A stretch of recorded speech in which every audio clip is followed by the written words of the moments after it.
All right, our thanks again to Kayla and wishing her all the best out in Oklahoma. This week, we're welcoming our new State House reporter, Kristen Eskow, who spoke one-on-one with Indiana Senator Mike Braun this week. His first interview since the Senate rejected the bipartisan proposal to form a January 6th commission. Braun opposed that commission, but he wasn't there for the vote. You've spoken out against the way the commission was proposed before it was voted down. So why skip the vote?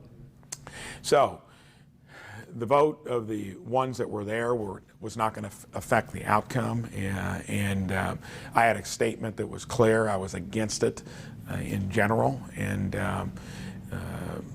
other situations that required me to do otherwise, and it wasn't going to make a difference. So you're saying you weren't trying to duck making an official decision on that? No, I was clear with a statement that I thought it was a bad idea.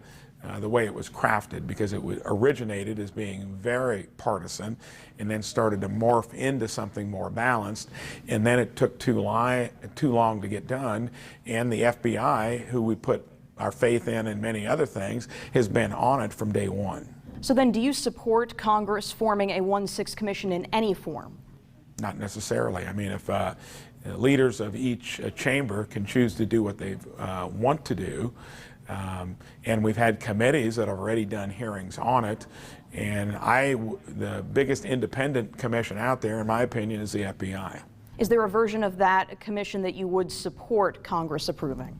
Not at this point. What about the argument from critics that, it looks like Republicans are just trying to kick the can down the road on this and avoid accountability? Then you'd have to say, what about the argument that it looks like the Democrats are trying to stage it for political purposes? So I think each one of those is going to have merit. Also want to ask you about infrastructure. Is there room for compromise on this?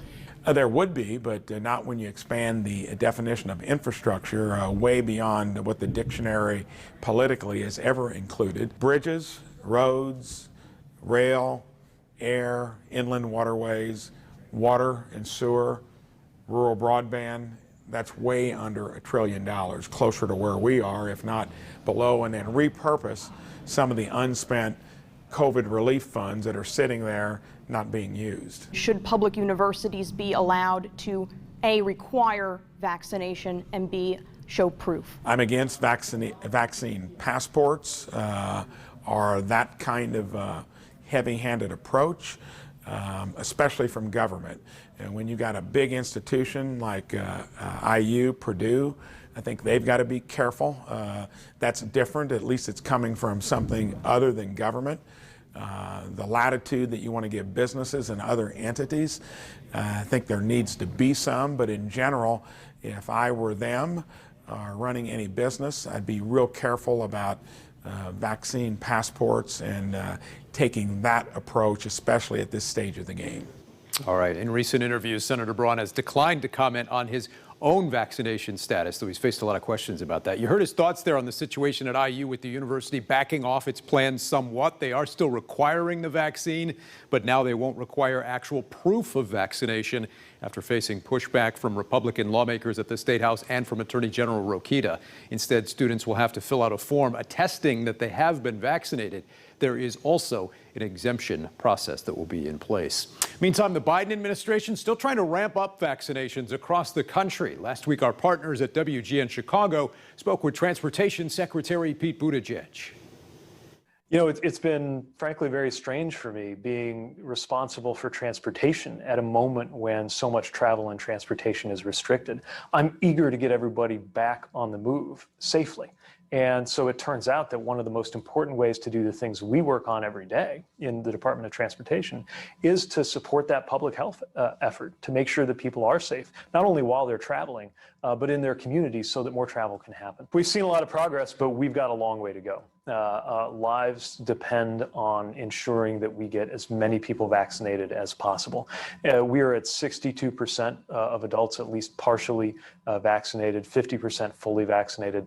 But in terms of actually being able to beat back this pandemic, there's actually a huge difference between 60 and 70, let alone getting on toward 100% as we would like to see.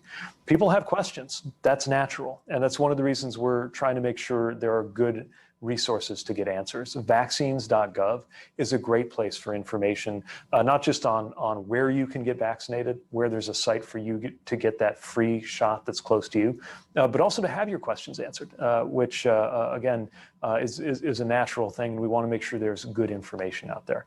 Bottom line, these vaccines work. They are saving lives as we speak. And just as importantly, they are the key ingredient in us getting back to our lives, getting back to that normal that we have been missing so much over that last year and a half. We need to make sure that we beat back any notion that this should be political. Look, I promise you this virus is not Democrat or Republican. It's just deadly.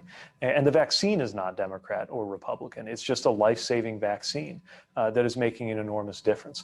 So we need to get this away from the ideology, away from the online misinformation. And people should ask someone they trust who has good information.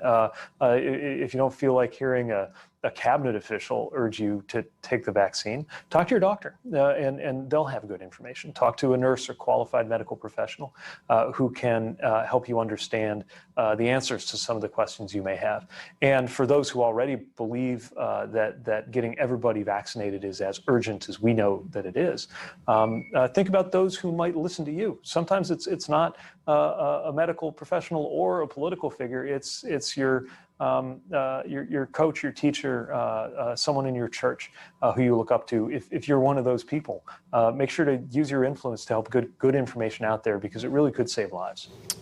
Secretary Buttigieg will be on Face the Nation later this morning. Coming up next, you'll hear what local health officials have to say about last weekend's Indy 500. Plus, former VP Mike Pence saying he may never see eye to eye with Donald Trump on the events of January 6th.